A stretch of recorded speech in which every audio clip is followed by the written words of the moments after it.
તો ભાઈ આપણે આવીને આપણું પેલું કામ તો કરી લીધું છે. આપણું ખાવાનું બનાવવાનું ફાઈબર થોડુંક ઓછું છે, ઓલમોસ્ટ કાકડી નથી, પણ આ રવિવારે આપણે ત્યાંની માર્કેટમાં એટલે લીધી નથી. તો કમ્પ્લીટ છે આપણો સવારનો નાસ્તો. ઓલમોસ્ટ ચાલો નાસ્તો કરવા. અત્યારે ટ્રેન કરવાનો ટાઈમ છે, તો હમણાં નાસ્તો કરીને આપણે કરશું ટ્રેનિંગ. તો આપણી પ્રી વર્કઆઉટ ઘણે જ છે, આપણે મળશે તમને સીધા એક્સરસાઇઝમાં.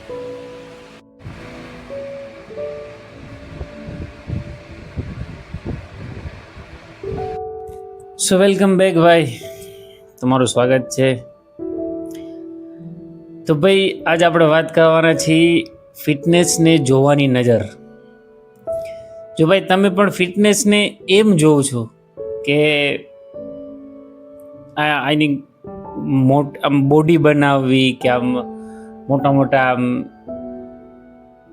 બાયસેપ્સ બનાવવા, કે સિક્સ પેક બનાવવા, તમને લાગે છે કે ફિટનેસનો મતલબ ખાલી એટલો જ છે, અને જો તમારું માઇન્ડસેટ એવું થઈ ગયું છે ભાઈ, આમ જોવા જાય તો લગભગ ઘણા એવું જ ઈચ્છે, એવું જ લાગે છે ઘણાને કે આ એક્સરસાઇઝ કરે છે, આ વસ્તુ કરે છે, તો આ જ કરવાની ટ્રાય કરે છે, અને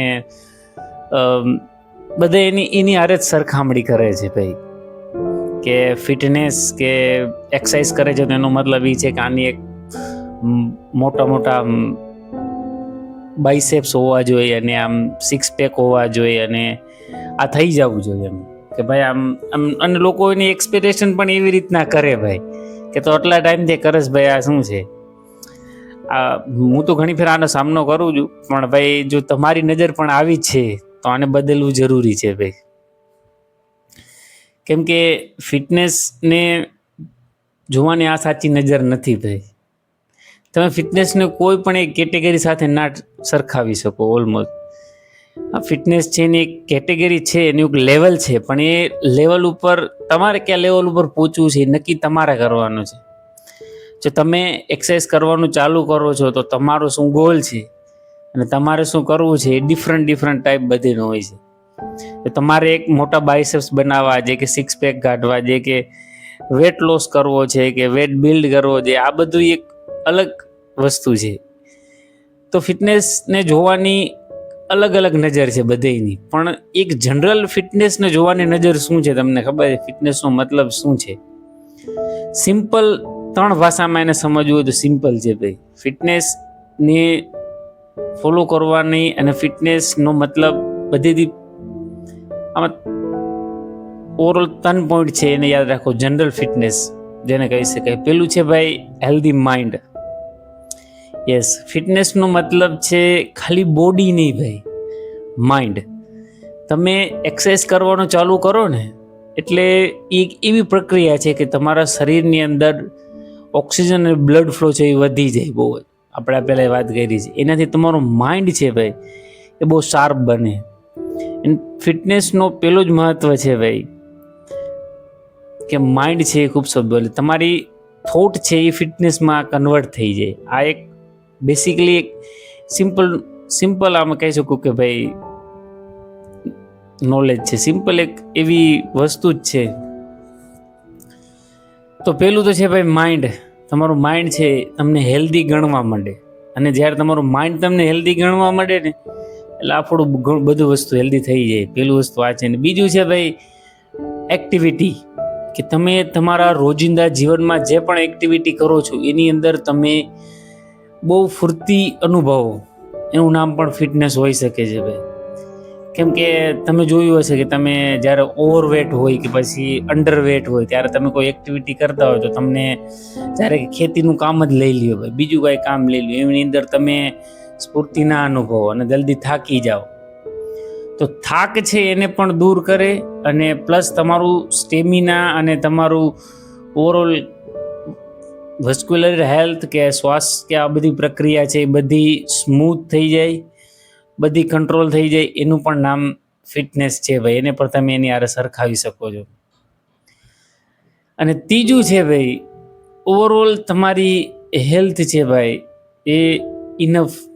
તો ભાઈ ફિટનેસને જોવાની નજર છે એને ખરેખર બદલાવી નાખો. કેમ કે આ કોઈ એક વસ્તુ ઉપર ડિપેન્ડ નથી કરતું. બધેની સ્ટાર્ટિંગ પોઈન્ટ બધેનો અલગ હોય છે ભાઈ. ઘણા છે એ ક્યાંથી સ્ટાર્ટ કરે છે, ક્યાં પહોંચે છે. મેં ખુદની વાત કરું ભાઈ, હું ખુદની જ વાત કરું તો મેં ઓલમોસ્ટ 103 કિલોથી ચાલુ કર્યું હતું. તો મારા માટે ત્યારે વેટ લોસ કરવો એક બહુ મેઇન પર્પઝ હતો મારો. પણ જ્યારે હું આગળ વધ્યો ત્યારે મને ખબર પડી કે વેટ લોસ કરવા આપણે મસલ બિલ્ડ કરી શકીએ છીએ, આપણે ઘણા ફિટનેસની અંદર ઘણા આગળ જઈ શકીએ છીએ અને ઓવરઓલ હેલ્થ છે એને સારી કરી શકીએ છીએ. તો જોવાની નજર બદલો. લોકો જીમ કરતા હોય, લોકો એક્સરસાઇઝ કરતા હોય એટલે એનો મતલબ એ નથી કે આ ખાલી બોડી સારું જ કરે છે. હા, આ છે એકનું બાયપાસ વસ્તુ છે જ ભાઈ. તમે એક્સરસાઇઝ કરવા માંડશો એટલે તમને રિઝલ્ટ છે ચોક્કસ એવું જ દેખાશે કે મસલ છે એ બિલ્ડ થાય છે અને આમ બોડી છે એક ટોન થાય છે, બોડી એક શાર્પ આવે છે, ઇવન એક શેપમાં આવે છે બોડી. તો આ બધું જે બાયપાસ એનું રિઝલ્ટ છે જ, આ દેખાશે જ. પણ આ છે એ આપણું મેઇન ગોલ નથી. આપણું મેઇન ગોલ છે ઓવરઓલ ફિટનેસ છે ભાઈ, કે આખી હેલ્થ છે એ સારી થાય. કે હું જ્યારે કોઈ કામ કરું છું તો એમાં મને એનર્જી અનુભવે. કે આમ એવું માની લ્યો ને સિમ્પલ ભાષામાં ભાઈ, કે એમરજન્સી છે અને મારે દોડી અને જવાનું છે, ઓલમોસ્ટ 5 કિલોમીટર દોડવાનું છે ભાઈ, તો હું એ જગ્યાએ પાછો ના પાડું, એમ ફૂલ એનર્જેટિક દોડું. કોઈ પણ સંજોગ એવો આવ્યો છે કે મારે મારી વસ્તુ છે એને ગ્રેપ કરવી છે, કાંઈ ઓલું કરવું, તો ફિટનેસને લીધે હું કે પાછળ ના પાડું. તો જનરલ ફિટનેસ કેટેગરી અને જનરલ ફિટનેસને એડમાયર કરો. આ બધી જે સોશિયલ મીડિયાની લાઈફ અને રીલ્સ અને આ બધી વસ્તુ છે એની યારે ફિટનેસને ના જોડો. તો ધેટ્સ ઇટ. ચાલો આપણે લઈ લઈએ આપણું મીલ અને નીકળી. તો ભાઈ લોકોને તમે ગમે એટલું કહો, સોચ અને વિચાર છે એને બદલવા મુશ્કેલ છે, પણ પ્લીઝ જે પણ એક્સરસાઇઝ અને આવી ફિટનેસની એક્ટિવિટી કરતા હોય એનો મતલબ એ જ નથી કે એને કોઈ એક વસ્તુથી તમે નોટ ના કરો. બધાની અલગ અલગ વસ્તુ છે અને બધાની એક અલગ સ્ટ્રેન્થ પણ હોય છે ભાઈ. આઈ રિપીટ, બધા પાસે કંઈક ને કંઈક ખાસ હોય છે, બસ એને પરખવું. અને ફિટનેસ છે એ ખાલી એવી વસ્તુ નથી કે ભાઈ, પેલી વસ્તુ છે એ જ મહત્વની છે કે માઇન્ડ છે ને ભાઈ બહુ પાવરફુલ બને. તમે જ્યારે એક્સરસાઇઝ કરો, જ્યારે પેન તમે સહન કરો છો, ત્યારે પેનથી માઇન્ડ છે ને એ બહુ જ સક્ષમ બને છે. અથવા એટલું એનામાં એટલું સહનશક્તિ આવી જાય છે પેન સહન કરવાની, કે બધી જ વસ્તુ છે ભાઈ એકદમ આરામથી થઈ જાય. કેમ કે કોઈ ડિસિઝન મેકિંગ પાવર વધે તમારી, પ્લસ ફોકસ વધી જાય તમારું, પ્લસ કોઈ વસ્તુને સમજવી એટલું આસાન થઈ જાય. એક્સરસાઇઝ છે એના ઘણા બધા બેનિફિટ છે ભાઈ, ખાલી મસલ બિલ્ડ કરવું જ નથી. એના ઓવરઓલ તમે જ્યારે એક્સરસાઇઝ કરવાનું ચાલુ કરશો ને 1 મહિના પછી 2 મહિના પછી તમને આફુડું ફીલ થાય આ બધી વસ્તુ, કે ઘણી બધી વસ્તુમાં સુધાર ચાલુ થયો છે. તો ટ્રાય કરજો. જય હિન્દ. તો ભાઈ વર્કઆઉટ આપણે કરવાનું છે આજે લેગનું.